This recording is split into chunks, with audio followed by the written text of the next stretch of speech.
Hey watchers, welcome to channel be the watcher. आ चुका है एक और नया एपिसोड ऑफ मुशोको टेंसाई, जो कि होने वाला है इसके सीजन 3 का एपिसोड नंबर 4। जिसने प्रीवियस एपिसोड्स नहीं देखे हैं, हमने कवर कर लिया है अच्छे से, आप जाके उसे चेकआउट कर सकते हैं। एंड अगर आप रियल मुशोको टेंसाई फैंस हैं तो आपसे रिक्वेस्ट है, आप में से वीडियो देखकर भी 85% लोग सब्सक्राइब नहीं कर रहे हैं, तो आप सभी प्लीज सब्सक्राइब कर लिए। मुश्किल से 2 सेकंड लगता है सब्सक्राइब करने में, और लाइक करके हाइप करके बताइए कि आपको ये एपिसोड कितने पसंद आ रहे हैं। अभी हम लोग बढ़ते हैं एपिसोड की तरफ, बात करते हैं एपिसोड के बारे में। एपिसोड के स्टार्टिंग में हम लोग को यहाँ पे पॉल की ग्रेव दिखाई जाती है, जिसके सामने उसके पार्टी वाले बंदे बैठे होते हैं, ड्रिंक्स कर रहे होते हैं, जहाँ पे ये लोग जिनित के बारे में बात करते हैं कि मतलब पॉल तो इनको बचाते हुए मर गया, बट जिनित जिस हालत में है, मरने से तो थोड़ा बहुत ठीक ही है वो, और जिनित मन में खुशी होगी कि वो अपनी फैमिली से सराउंडेड है, और जिनित के पास रूडी है तो वो उस पर भरोसा कर ही सकती है। रूडी का नाम लेते ही पीछे से रूडी और रॉक्सी आ जाते हैं यहीं पर, जहाँ पे रूडी को पता चलता है ये पार्टी जो है यहाँ से जाने वाली है, इनके बैकपैक्स को देखकर कि इनका सामान पैक हो चुका है। अब इन लोग को बहुत ज्यादा टाइम हो गया, तो इन लोग का जाने का टाइम आ चुका है, ऐसा ही लोग बताते हैं। जिसके बाद रूडी को यहाँ पे जो लूट हुई थी ना, उसका भी हिस्सा यहाँ पे दिया जाता है, और जहाँ पे टीम वाले बताते हैं कि यहाँ पे जो ये लूट का शेयर दिया जा रहा है, ये रूडी को ज्यादा लग रहा था, बट ये लोग बताते हैं कि भाई इसमें पॉल का भी हिस्सा है। और गीस का मानना ये भी होता है कि हाँ, उसके पास अब जिम्मेदारी आ चुकी है, तो उसको इसकी जरूरत तो पड़ेगी ही। जिसके बाद रूडी यहाँ पे निकलता है टाउन की तरफ, मतलब अपने घर की तरफ, टाउन से होते हुए, तो लोग उसे हाय हेलो और ग्रीटिंग कर रहे होते हैं। जिसके बाद यहाँ पे अपना रूडी घर पहुंचता है। जिन्नत और आयशा जो है यहाँ पर गार्डन में होते हैं, और सिल्फी की बात पूछने पे ये लोग बताते हैं कि सिल्फी जो है काम के लिए बाहर गई है। जहाँ पे रूडी ये भी सोचता है कि भाई बात तो यही है कि मैंने आज तक इस घर में कोई पैसा दिया नहीं है, मेरी वाइफ काम करती है और मैं एम्प्लॉयड हूँ। जहाँ पे जिन्नत भी कुछ काम कर रही होती है गार्डन का, जिसपे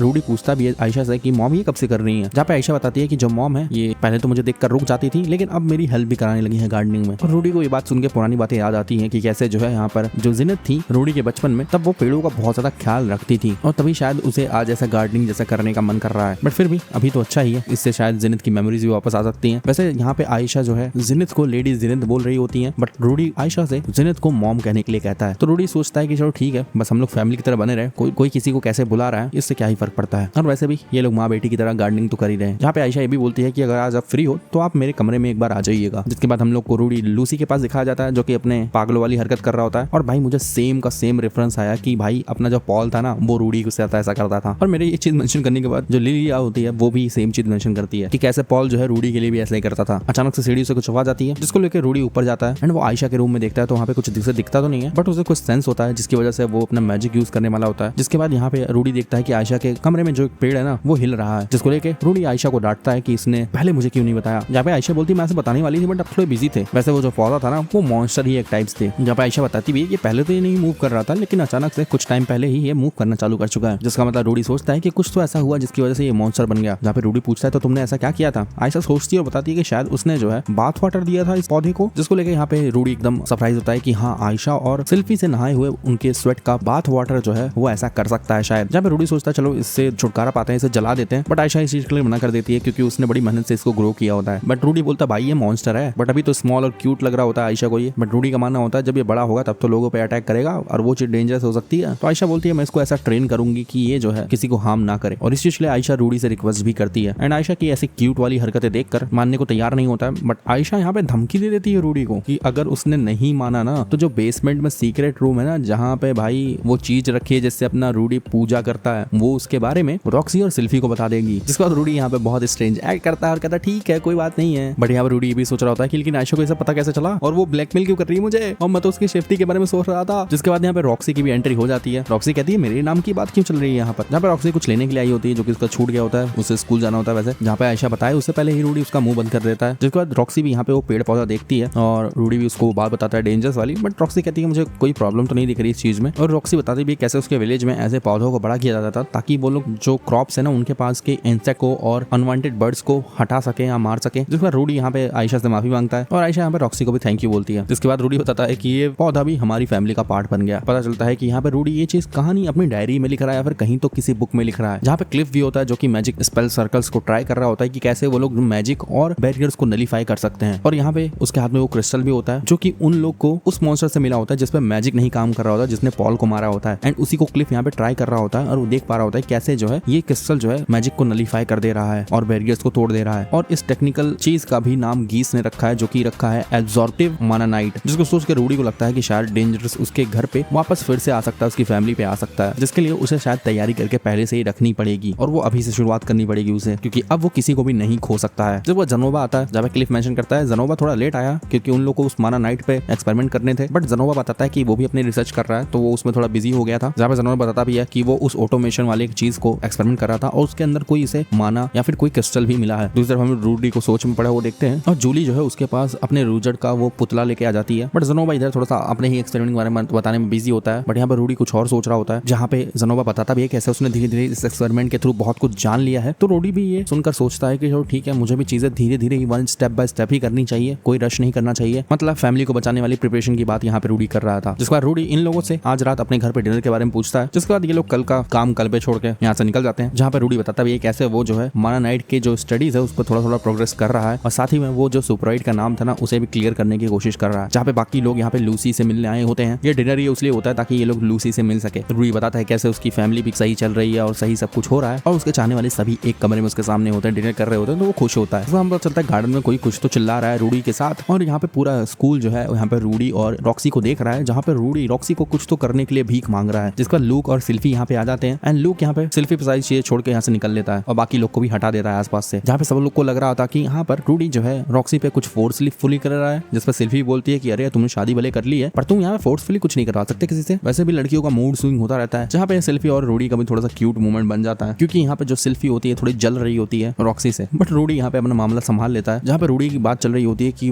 रॉक्सी जो है सिल्फी और रूडी को मैजिक सिखाए, एक साथ सिखाए, लेकिन रॉक्सी अभी के लिए एग्री नहीं हुई होती है, क्योंकि यहाँ पे रूडी जो है रॉक्सी से किंग क्लास वाटर मैजिक सीखना चाहता है और सिल्फी को भी सिखवाना चाहता है। मतलब मैजिक से ये लोग और खुद को प्रिपेयर कर सकते हैं आगे आने वाली मुसीबतों से। तो यही अगला स्टेप होता है अपने रूडी का। जिसके बाद भाई ये तीनों एक सिंगल हॉर्स पे निकल चुके होते हैं बाहर कहीं, जहाँ पे ये पॉल का हॉर्स होता है। तो ये लोग हॉर्स की बातें करते हुए आगे बढ़ रहे होते हैं। जहाँ पे रूडी बताता भी है कि ये प्लेस देखकर उसे थोड़ी सी बुयोना की भी याद आती है, मतलब जहाँ पे रूडी पैदा हुआ था और बचपन में कैसे रॉक्सी उसे बाहर मैजिक सिखाने के लिए लेके जाती थी। जिस बार रॉक्सी यहाँ पे टीच करने के लिए मान गई होती है, बट वो ये काम बहुत प्रॉपर्ली और प्रोफेशनली करने वाली है। जिसके बाद यहाँ पे रॉक्सी बताती है कि वो जो है king class magic spell cast करेगी और एक लाइटनिंग कास्ट करेगी जो कि उस ट्री पे जाके लगेगा। तो सिल्फी और रूडी को रॉक्सी को क्लोजली देखना पड़ेगा। जिसके बाद यहाँ पे रॉक्सी जो है स्पेल पढ़ती है एंड मौसम बदलने लग जाता है आसपास का एंड हम देखते हैं कि यहाँ पे रॉक्सी बहुत ही तगड़ा मैजिक कास्ट करती है भाई साहब, और वो पेड़ के नामो निशान मिट जाता है। अभी मैजिक कास्ट करने के बाद रॉक्सी तो एकदम गिरने ही वाली होती है, जैसे रूडी संभाल लेता है, क्योंकि इस मैजिक स्पेल से रॉक्सी का जो माना लिमिट है ना वहां तक पहुंच चुकी थी। वो भले वो वॉन्ड यूज कर रही थी, जिस पर रूडी यहाँ पे ट्राई करने वाला होता है एंड उसके बाद वो भी स्पेल पढ़ना चालू करता है। मौसम फिर से बदलता है एंड रॉक्सी भी यहाँ पे वो नजारा याद करती है कैसे जब रूडी बहुत छोटा था तब उसने कुछ मैजिक कास्ट किया था और वो अब फिर से उससे सीख रहा है और मैजिक कास्ट कर रहा है। तो रॉक्सी के लिए भी एक अच्छा खासा मोमेंट होता है। रूडी यहाँ पे फुल्ली खुद को लोड करता है, स्पेल यहाँ पे बोले जा रहा होता है, जिसके बाद यहाँ पे मैजिक होता है और भाई साहब क्या ही इफेक्ट होता है। सिल्फी और रॉक्सी दोनों ही बहुत खुश होते हैं। जिसके बाद ये लोग यहाँ से वापस जा रहे होते हैं, जहाँ पे रॉक्सी बताती है कि उसने ये मैजिक कास्ट करने के लिए 5 बार का टाइम लिया था और अपने रूडी ने पहली बार में ही करके दिखा दिया। जिसके बाद ये लोग खूबसूरत नजारा देखते हुए अपने घर की तरफ बढ़ रहे होते हैं, जहाँ पे रॉक्सी को तो ये सब सपने जैसा लग रहा होता है। बट रॉक्सी ये भी बताती है कैसे पिछले 6 महीनों से उसकी लाइफ थोड़ी सी बेहतरीन हो चुकी है। वो टीचर हो चुकी है, वो मैरिड है और वो खुश है कि हाँ ये तीनों एक साथ हैं और अच्छे से रह रहे हैं। और रॉक्सी को लग रहा होता है कि मतलब वो सिल्फी और रूडी के बीच में तीसरा चक्का है, बट यहाँ पर सिल्फी बोलती तुम ऐसा नहीं है, अब तुम मेरी दोस्त बन चुकी हो, जिसके लिए मैं बहुत खुश हूँ। वही पुरानी बातें कि कैसे जो है सबने किसी ना किसी टाइम में रूडी की हेल्प ली है, रूडी ने उनकी हेल्प की है, तो ऐसी चीजें होना एक साथ होना अच्छी ही बात है। बट यहाँ पर रूडी खुद को बहुत ज्यादा खुशनसीब समझ रहा होता है और कैसे इन दोनों ने ही रूडी को काफी ज्यादा मदद की है अपने लाइफ में आगे बढ़ने के लिए। तो इसीलिए वो इनको प्रोटेक्ट करेगा, वो अपनी फैमिली को प्रोटेक्ट करेगा किसी भी कीमत पे। एंड इसी पे ये एपिसोड एंड होता है। तो जी गाइस ये था मुशोको तेंसेई का लेटेस्ट एपिसोड। कैसा लगा कमेंट सेक्शन में बताना। सब्सक्राइब नहीं किया तो कर लो यार, पाप लगेगा। बाकी मिलता हूँ आपको नेक्स्ट वीडियो के अंदर, तब तक के लिए बी द वॉचर।